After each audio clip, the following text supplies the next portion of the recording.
So good afternoon one and all present here and welcome back to your channel. ये आपका ही channel है right, ये मेरा channel नहीं है। मैं आप लोगों के लिए लेके आई हूँ English speaking course, that to be from very basic. Okay, देखो इंग्लिश दो तरीके की होती है। फॉर मी, मैंने आपको कल के वीडियो में भी बताया था कि एक तो होता है कि आपको सिर्फ लगता है कि नहीं मुझे सिर्फ पढ़ना आना चाहिए बिकॉज मुझे बोलने की इतनी कोई ज़रूरत है नहीं, बट कभी कभी होता है कि मुझे समझ में भी आना चाहिए और मुझे इंसान को, सामने वाले इंसान को क्या करना है, I want to reply him और हर। दैट्स वाई मुझे कहना यह है कि इंग्लिश दो तरीके की होती है और इसी दो इंग्लिश को हम क्या करने वाले हैं, आप लोगों के लिए लेके आए हैं। देखो, and today is our English speaking practice series day 2। सो अगर आप ये डे 2 का वीडियो में आए हो, देख रहे हो, तो डे 1 का जो वीडियो है वो ज़रूर देखो। और मैं आप लोग को ये बताना चाहती हूँ, देखो इंग्लिश इज़ नॉट अ कि बहुत ज़्यादा डरावनी लैंग्वेज है, but yes you need to practice a lot right. किसी भी लैंग्वेज को अगर आपको बोलना है या फिर समझना है कि वो हिंदी में लिखा है तो उसे इंग्लिश में मैं कैसे समझूँ, तो यू नीड अ प्रैक्टिस। और इस चीज़ के लिए हम आप लोगों के लिए क्या लेके आए हैं, कल भी हमने यही चीज़ की थी कि एक छोटा छोटा सेंटेंस हम फ्रेम करेंगे, ठीक है, उसका मतलब आपको पता होगा और आपको हमारे पीछे यानी मेरे पीछे क्या करना होगा, रिपीट करना होगा राइट। तो कल का डे 1 जो था वो हमारा बहुत अच्छा हुआ, ठीक है, उसमें भी हमने बहुत अच्छे अच्छे सेंटेंस फ्रेम किए और हमें मतलब भी सीखा, ठीक है। तो आज का जो हमारा सेंटेंस होगा वो डे 2 के लिए होगा, वो भी बहुत छोटे छोटे सेंटेंस होंगे बिकॉज मैं चाहती हूँ कि पहले छोटे छोटे सेंटेंस लोगों को फ्रेम करना आना चाहिए, ठीक है। अब फ्रेम का मतलब क्या होता है हिंदी में, ये तो फ्रेम हो गया इंग्लिश, हिंदी में मतलब होता है, सॉरी, बनाने आना चाहिए, ठीक है। तो चलो एक एक करके हम सेंटेंस देख लेते हैं एंड जो भी मेरी वीडियो को देखेगा यू विल रिपीट आफ्टर मी, ठीक है। सो हमारा फर्स्ट सेंटेंस क्या है, ये मेरी समझ में नहीं आया। व्हाटएवर आप कभी बोलते हो किसी को भी कि ये यार ये मेरी समझ में नहीं आया, तो आपको क्या बोलना है, आई डिडंट गेट इट। क्या बोलना है, आई यानी मैं, डिडंट गेट इट मुझे नहीं समझ में आया यार, मुझे नहीं, मेरे पल्ले ही नहीं पड़ रहा है ये चीज़। क्या बोलोगे, आई डिडंट गेट इट, ठीक है। तो कभी भी स्कूल में अभी आपको कोई टीचर पढ़ा रही है कोई कंसेप्ट और आपको नहीं समझ में आ रहा है तो उन्हें आश्चर्य करके, मतलब वो जब आप इंग्लिश बोलोगे ना, I didn't get it ma'am, तो वो बिल्कुल मतलब चकाचौंध हो जाएगी कि यार ये इंग्लिश बोल कैसे रहा है राइट। तो आपको क्या बोलना है, I didn't get it, got it. Now मैं तंग आ गया हूँ। कभी कभी हम ऐसा बोलते हैं कि मैं तंग आ गया हूँ इन सब चीज़ों से, ठीक है। घर में अगर हमारी लड़ाई होती है या बहुत सारी चीज़ें गलत चल रही होती है तो जनरली हम क्या बोलते हैं, मैं तंग आ गया हूँ यार इन सब चीज़ों से।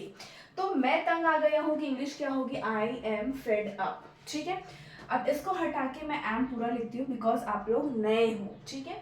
आई एम फेड अप, अगर मुझे ये बोलना है कि इन चीज़ों से, तो मैं आई एम फेड अप की जगह और उसके आगे क्या कंटिन्यू करूँगी, विद दिस थिंग, ठीक है। क्या कंटिन्यू करूंगी, with this thing.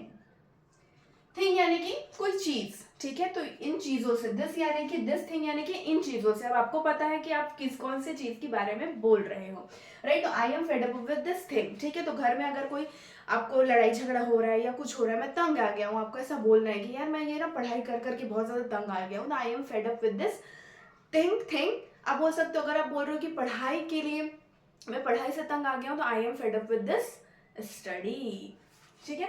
O sorry, now repeat after me, मैं तंग आ गया हूँ को हम क्या बोलते हैं इंग्लिश में, गॉट इट।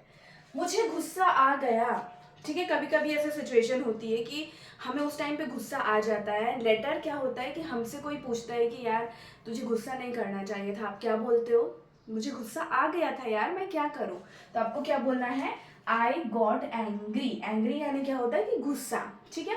तो आपको क्या बोलना है, आई गॉट एंग्री। तो चलो रिपीट आफ्टर मी, मुझे गुस्सा आ गया, I got angry, okay. Repeat after me, good.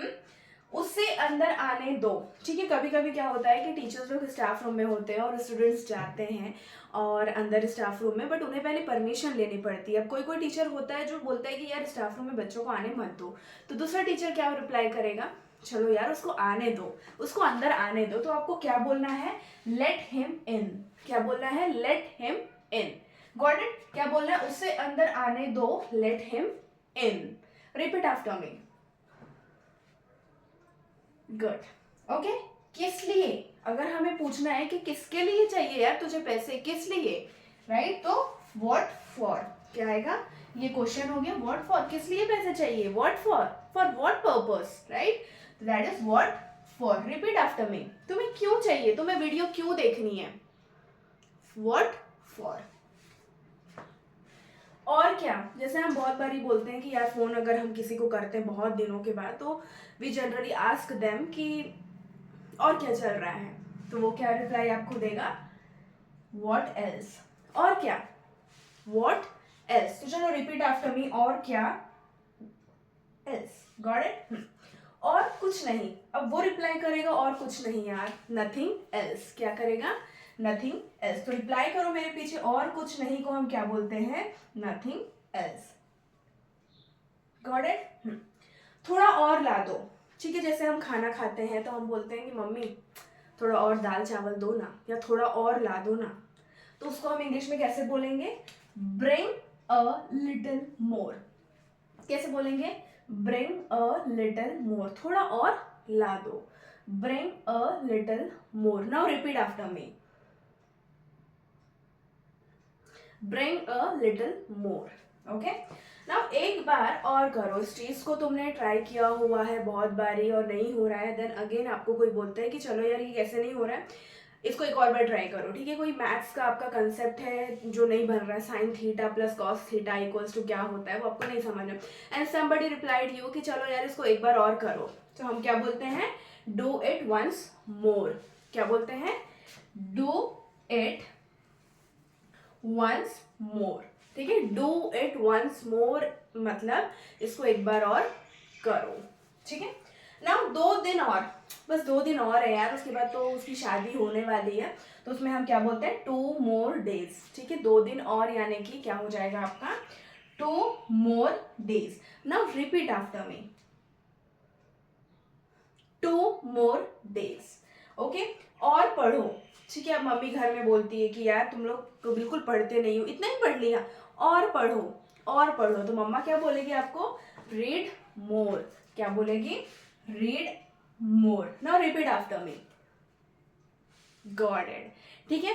तो देखो जो हमारी जो वीडियो है वो बहुत ज़्यादा लॉन्ग होने नहीं वाली है, बिकॉज यार हमें ना दिन में बहुत सारी चीज़ें होती है, कोई स्टूडेंट होगा तो उसको पढ़ना होगा, कोई जॉब करता है तो वो जॉब के लिए जाता होगा, तो ज़्यादा टाइम निकालना बहुत ज़्यादा मुश्किल हो जाता है। इसलिए मैंने हर वीडियो को आप लोग को मतलब ऐसा रखा है कि 5 to 6 मिनट्स में आप लोग का सब कुछ हो जाना चाहिए, और आप लोग इस चीज़ को डेली प्रैक्टिस करो, then you will become fluent in English. मतलब इतनी अच्छी फ्लुएंसी आ जाएगी। चलो यार मैं बोलती हूँ आपको कि जो अब बेसिक से स्टार्ट कर रहा है ना, वो चीज़ों को समझने लगेगा, ठीक है। क्योंकि अभी क्या हो गया कि हिंद इंग्लिश हो गया है, राइट। हम पूरा ना तो हिंदी बोलते हैं ना तो इंग्लिश बोलते हैं, क्योंकि बहुत बारी हमारे जबान से हिंदी पूरी नहीं निकलती है, बीच बीच में इंग्लिश आ जाते हैं। तो आपको ये सारी चीज़ें समझना है, और आपको कुछ नहीं करना है, ठीक है, सिर्फ प्रैक्टिस करनी है। क्या करना है बेटा, सिर्फ प्रैक्टिस करनी है। तो आज के लिए इतना ही, तब तक के लिए श्री शिवाय, नमस्तुभ्यम।